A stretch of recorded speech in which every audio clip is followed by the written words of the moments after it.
नमस्कार। हमारा पड़ोसी बांग्लादेश जो कि लगातार अलग अलग टर्मोइल से गुजर रहा है और वहां पर भारत के बड़े स्टेक जो है वो दांव पे लगे हुए हैं।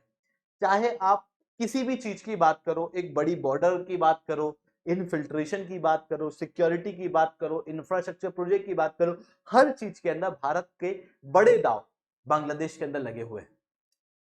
पर बांग्लादेश के अंदर एक बड़ी समस्या देखने को मिल रही थी। पहले तो वहां पर शेख हसीना की सरकार थी और शेख हसीना की सरकार को हटाने वाली एंटी डिस्क्रिमिनेशन स्टूडेंट यूनियन, जिसका आशंकाएं काफी समय से लगाई जा रही थी कि ये एक पॉलिटिकल पार्टी बना लेगी और अगर ये पॉलिटिकल पार्टी बना लेगी तो इनके द्वारा जो यूनस सरकार है या फिर एक ऐसी सरकार जो कि एंटी इंडिया स्टेप लेती है, उस सरकार को बहुत ज्यादा बढ़ावा मिलने वाला है और ये एक बहुत बड़ा इशू आने वाले समय में बनेगा। और उसी के अंदर एक बड़ा डेवलपमेंट ये भी हुआ है कि रिसेंटली शेख हसीना और उनके जो पुत्र हैं उनके द्वारा इस पॉलिटिकल पार्टी को टारगेट करना शुरू किया गया है। तो ये चीज यहां पर देखने को मिल रही है। अब एग्जैक्टली यहां पर क्या हुआ है, क्या खतरे देखने को मिल रहे हैं, इन सारी चीजों को मैं शिवलिंग चौहान डिटेल में आप लोगों के साथ में चर्चा करूंगा। बट उसके पहले आप लोग मेरे साथ में एसिस्टेंट टेलीग्राम ग्रुप के ऊपर जुड़ सकते हो। मेरे क्लास की अपडेट, पीपीटी, पीडीएफ सब कुछ आपको यहाँ पर मिल जाएगी। यूपीएससी सीएससी की अगर भैया आपको तैयारी करना है, इंडिया के टॉप एजुकेटर से अगर आप लोगों को ऑफलाइन के अंदर पढ़ना है, तो आप लोगों के पास में अच्छा मौका है। अनअकैडमी जो है ना वो अब केवल ऑनलाइन नहीं रहा, अब वो ऑफलाइन भी आ चुका है। दिल्ली के करोल बाग के अंदर, प्रयागराज के मुखर्जी नगर, सॉरी, दिल्ली के करोल बाग मुखर्जी के अंदर, प्रयागराज के सिविल लाइन्स और बिहार के पटना के अंदर ऑलरेडी हमारे सेंटर्स खोले जा चुके हैं। अगर आप जुड़ना चाहते हो ना तो डायरेक्टली इस नंबर पे आप कांटेक्ट करना, उसके बाद हमारी टीम जो है वो आपको कंप्लीट गाइडेंस देगी। इसके अलावा अगर आपको फ्री स्टडी मटेरियल प्राप्त करना है, जैसे मंथली करंट अफेयर्स की मैगजीन, एनसीईआरटी के नोट्स, प्रीवियस ईयर के क्वेश्चन, प्रीलिम्स के मॉक टेस्ट और इंडिया ईयर बुक की समरी, तो ये सब कुछ आपको फ्री ऑफ कॉस्ट मिल जाएगा। नीचे डिस्क्रिप्शन के अंदर मैंने लिंक दी है वहां से। अब चलिए दोस्तों समझने का प्रयास करते हैं यहाँ पे पूरा जो मामला है वो क्या बैठा है। देखो हुआ कुछ ऐसा, बांग्लादेश के अंदर एंटी डिस्क्रिमिनेशन स्टूडेंट मूवमेंट हुआ। इनका कहना था कि भाई हम डिस्क्रिमिनेशन के खिलाफ हैं, हम जो है वो सिटीजन सेंट्रिक रूल लेके आएंगे, शेख हसीना की सरकार तो खराब सरकार है। और इन्होंने एक बड़ा प्रोटेस्ट चलाया, इतना बड़ा प्रोटेस्ट के लगभग 1000 के आसपास लोग बांग्लादेश के अंदर मृतक हुए। और ये जो मूवमेंट था, जो शुरुआत में प्रोटेस्ट हुआ, फिर मूवमेंट हुआ और फिर धीरे धीरे करके एक रिवॉल्यूशन बन गया। बांग्लादेश से शेख हसीना की सरकार को रातों रात अपने बोरिया बिस्तर बांध के भागना पड़ा और यहां पर एक नई सरकार बनी, मोहम्मद यूनस की सरकार। उस समय पर जब मोहम्मद यूनस की सरकार बनी थी तो उसके अंदर मोहम्मद यूनस की सरकार के ही एक एडवाइजर थे जिसका नाम है नशीद इस्लाम। ये कोई बहुत बड़ा आदमी नहीं है, लगभग 26 साल की उम्र का एक स्टूडेंट है जो कि सोशियोलॉजी डिपार्टमेंट के अंदर पढ़ता है। स्टूडेंट डिस्क्रिमिनेशन मूवमेंट के अंदर इस व्यक्ति का एक बहुत इंपॉर्टेंट रोल था और क्योंकि इसका बहुत इंपॉर्टेंट रोल था तो उसके बाद में जब मोहम्मद यूनस की सरकार बनी तो इवन उसकी घोषणा भी इन्होंने ही अपने एक वीडियो के अंदर की थी, जो आप क्लियरली यहां पर देख सकते हो। उस मोहम्मद यूनस की सरकार के अंदर इसे एक एडवाइजर बनाया गया, एडवाइजर के रूप में इन्होंने शपथ ली। फिर उसके बाद काफी समय से आकलन लगाए जा रहे थे कि यार जो anti discrimination student movement party है, मतलब जो ये ग्रुप है, क्या ये एक अलग पॉलिटिकल पार्टी बनाएगा क्या। और अचानक से यही हुआ, ढाका के अंदर एक बड़ी मीटिंग बुलाई, धमाकेदार, जहां पर कई सारे बड़े बड़े लीडर थे, मैक्सिमम स्टूडेंट ही थे।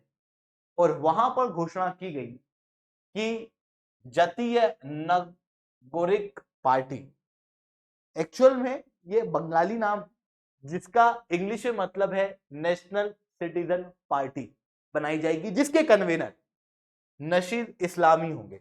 अब ये जो नशीद इस्लाम है ना, ये क्योंकि एडवाइजर थे तो फिर अपोजिशन पार्टी जैसे बीएनपी वगैरह इन्होंने आपत्ति बनाना शुरू करी कि भाई इंटरिम पार्टी के अंदर बैठा हुआ आदमी अलग से पॉलिटिकल पार्टी बना रहा। इंटरिम गवर्नमेंट एक ऐसी गवर्नमेंट जो कि इंडिपेंडेंट मानी जा रही है, वो कैसे एक पॉलिटिकल पार्टी का हिस्सा हो सकता है।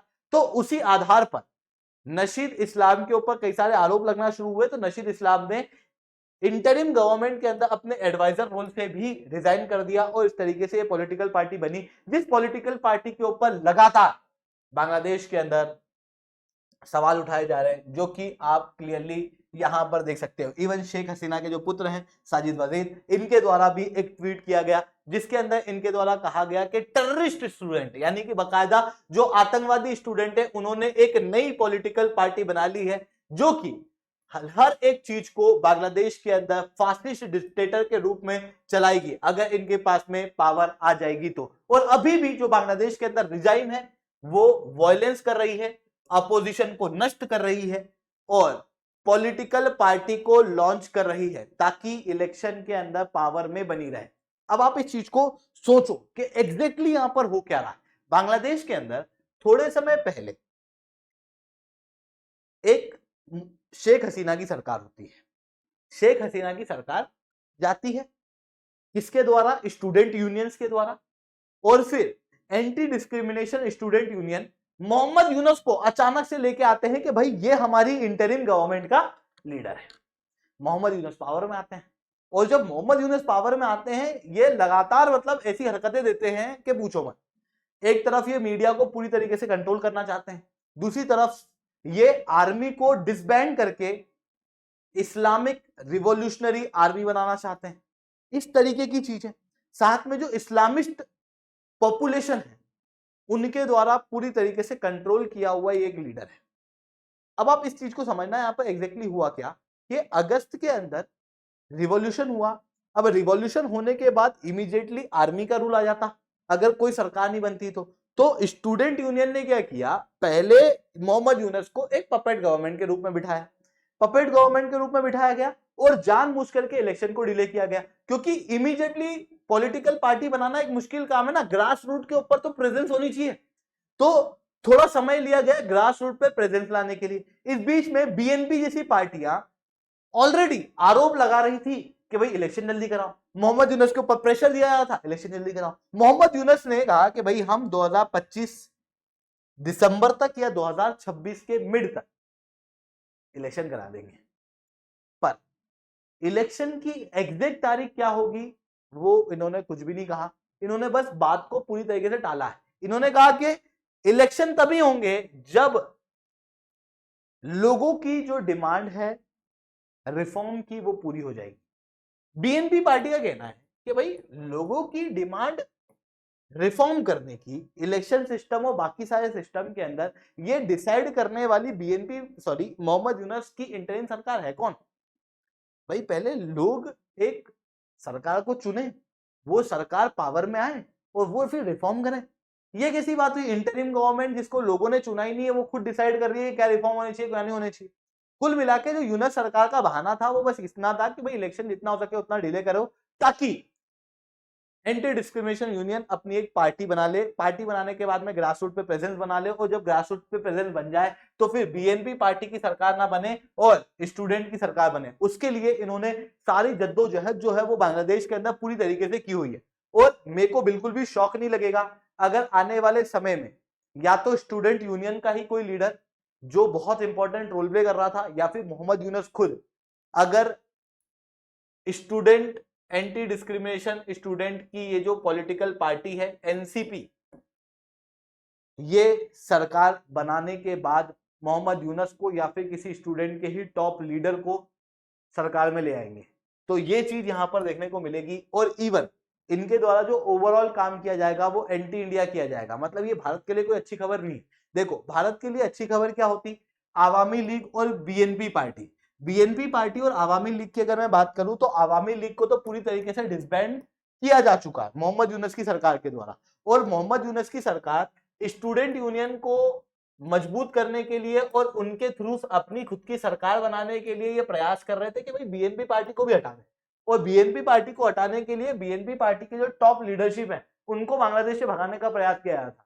जैसे आप खालिदा जिया को देख सकते हो, जब इनको भगाने का प्रयास किया जा रहा था बीएनपी पार्टी के द्वारा तो ये कोई नई चीज नहीं थी, ये पहले भी हो चुका। 2007 और 9 के अंदर जो केयर टेकर गवर्नमेंट बांग्लादेश के अंदर आई थी उसके द्वारा भी इसी तरीके की स्ट्रेटेजी अपनाई गई थी कि आवामी लीग को हटा दो, बीएनपी पार्टी को हटा दो, खुद सरकार बन के खड़े हो जाओ।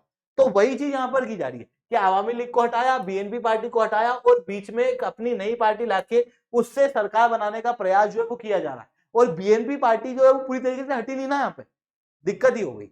दिक्कत ये हुई कि जो बीएनपी पार्टी है वो अभी भी एक स्ट्रॉन्ग होल्ड रखती है पर उसके स्ट्रॉन्ग होल्ड को कमजोर करने का प्रयास किया जा रहा है बाय कंट्रोल्ड मीडिया, क्योंकि बांग्लादेश के अंदर ना मीडिया बिल्कुल भी इंडिपेंडेंट नहीं है। अगर आपसे कोई कह दे कि बांग्लादेश के अंदर मीडिया इंडिपेंडेंट है तो उसको पकड़ना और उसके मुंह की तरफ देखना, उंगली उसके ऊपर करना और 5 मिनट तक हंसना, रुकना ही मत। क्योंकि बांग्लादेश के अंदर आप देख सकते हो जब से वो प्रोटेस्ट रिवॉल्यूशन जो भी आप कहो वो हुआ, उसके बाद से कई सारे जर्नलिस्ट मार दिए गए हैं। जितने भी आर्टिकल आ रहे हैं वो मोहम्मद यूनस और उनकी सरकार के फेवर में आ रहे हैं, उसके अलावा और कोई आर्टिकल आपको बांग्लादेश के अंदर देखने को नहीं मिलेगा। इस तरीके की स्थिति बांग्लादेश के अंदर देखने को मिल रही है। इवन इनके द्वारा आर्मी से भी पूरा कंट्रोल जो है वो छीनने का प्रयास किया जा रहा है, ताकि ऐसा ना हो कि आर्मी खुद की डिक्टेटरशिप सेटअप कर ले। वहीं आर्मी को भी इस बात से बुरा लग रहा है, इसी कारण से आर्मी के जो टॉप चीफ है वो कह रहे हैं कि भाई बांग्लादेश के अंदर जो अभी सरकार है वो ठीक नहीं है, इसी कारण से मैं छुट्टी नहीं ले सकता, मैं छुट्टी तभी लूंगा जब सारी चीज जो है वो सेट हो जाएगी। तो यहाँ पर इस तरीके की पूरी पॉलिटिकल डायनेमिक्स चल रही है। अब इसी पॉलिटिकल डायनेमिक्स को अगर मैं आपको शॉर्ट में बताऊं तो हुआ कुछ ऐसा, यहाँ पर बीएनपी पार्टी है और यहाँ पर आवामी लीग है और यहाँ पर मोहम्मद यूनस है, और मोहम्मद यूनस जो है उनको सपोर्ट मिल रहा है इस्लामिस्ट के द्वारा, और जो स्टूडेंट यूनियन जिन्होंने एंटी डिस्क्रिमिनेशन स्टूडेंट मूवमेंट चलाया सो कॉल्ड, तो उसके द्वारा इंटरिम सरकार के अंदर बिठाए गए। और जब से सरकार में आए हैं इन्होंने मीडिया को कंट्रोल किया, इन्होंने आर्मी को कंट्रोल करने का प्रयास किया, ताकि जो आवामी लीग के कारण पावर वैक्यूम हुआ है वो आर्मी ना ले ले। फिर उसके बाद में आवामी लीग को इन्होंने पूरी तरीके से हटा ही दिया। अब ऑप्शन क्या बचता है? BNP party. पूरे मार्केट के अंदर एक यही ऑप्शन है, यही सबसे अच्छी सरकार बना सकती है। बीएनपी पार्टी के साथ में भी इंडिया ने अपने रिलेशन जो है वो ठीक ठाक कर ही लिए थे, बट इस बीच में मोहम्मद यूनस ने प्रयास किया कि बीएनपी पार्टी भी हटा दी जाए, पर ऐसा हुआ नहीं। तो फिर मोहम्मद यूनस ने कहा कि यार अब क्या करें। बीएनपी पार्टी यहाँ पे दूसरी तरफ कह रही थी इलेक्शन कराओ, क्योंकि बीएनपी पार्टी को पता था जितनी जल्दी इलेक्शन हो जाएंगे उतनी जल्दी हम पावर में आ जाएंगे। इलेक्शन में लेट करेंगे, यूनस जो है वो अपनी पावर को स्टेब्लिश कर देगा।